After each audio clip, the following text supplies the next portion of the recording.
اللہ شفا دے۔ نافرمان بیوی جو ہے وہ فرما بردار ہو جائے، 2 رکعت نماز پڑھ کے اور اللہ کے نام ہے یا لطیف و یا ودود، اس کی ایک ایک تسبیح پڑھ کے روزانہ دعا کیا کریں کہ اللہ اس کو فرما بردار بنا دے۔ باقی آج کل کے دور میں میرا بھائی وظیفے اتنے اثر نہیں کرتے، اس کو تم 1000 ریال مہینہ دیا کرو خرچے کا، خود بخود فرما بردار ہو جائے گا۔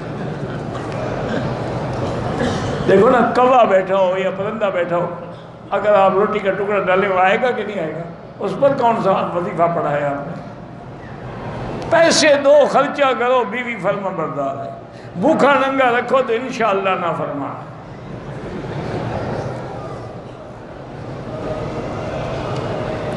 ہاں، بعض علماء نے لکھا ہے کہ جن کا حافظہ کمزور ہے، اگر وہ ہاتھ سر پہ رکھ کے یا قوی یا متین اللہ کے نام پڑھ کے دعا مانگے تو اللہ قوی کر دیتے ہیں۔